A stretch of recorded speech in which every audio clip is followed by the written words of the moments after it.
In this video, I'm going to talk about how you can manage your risk in a way that enables you to get the most potential benefit out of our service here at Stock Market Guides. Our service sends trade alerts for both stocks and options when we find trade setups that have a strong back-tested edge. And this trade alert on my screen here for Amazon is a good example of that. We sent this trade alert because we found a trading strategy that had strong historical performance according to our backtest research. 36 wins and 16 losses when this trading strategy set up in the past for Amazon. So to me, this looks like a good candidate for a potential trade, strong results, but it doesn't mean that it's a guaranteed victory. That's for sure. Just because a given trade setup looks golden, it certainly doesn't mean it's going to end up in a profit. And that's a key thing to understand when it comes to deciding how much to risk on a given trade. What we do is basically try to put the odds in your favor. We aren't promising or contending that we're going to give you trade alerts that allow you to win every time. It's just not possible. What we do is try to give you trade alerts where the odds might be in your favor of generating a profit, of having success. So even with the odds in your favor, there can still be losses or even sequences of losses. So let's take a look, for example, at this one from Amazon. So again, 36 wins, 16 losses. Those are some pretty good odds right there.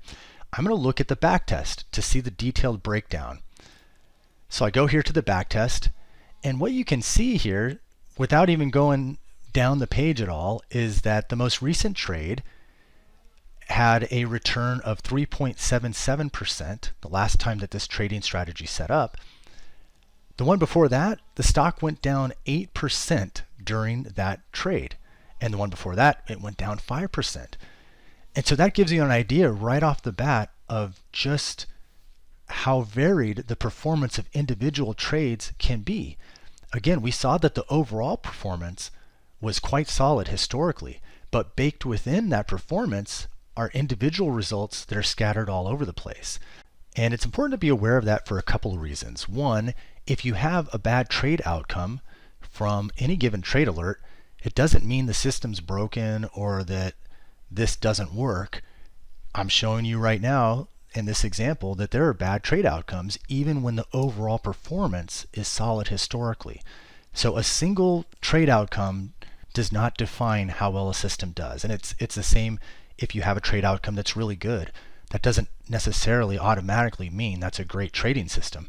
That's just one data point. And so it's not big enough to really know how effective a system is. So that's the first thing. The other thing is it's helpful to be aware of this when it comes to managing risk, to know that individual trades can definitely result in losses, and there can be sequences of losses. And so that's something important to be aware of. The other thing to keep in mind is that each person has individual, unique risk preferences.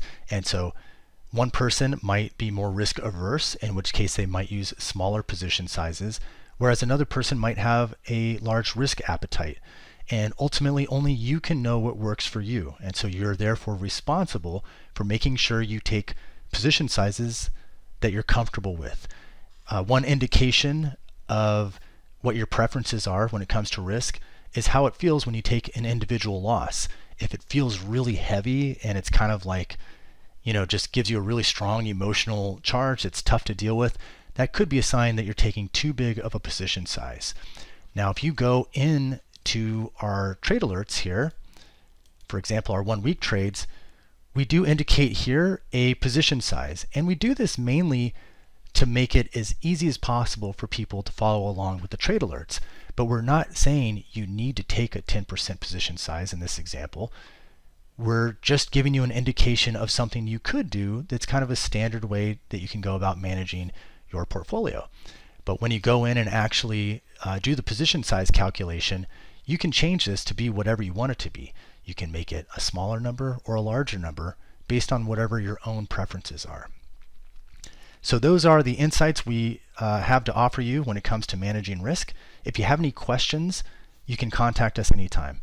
Our email address is support@stockmarketguides.com.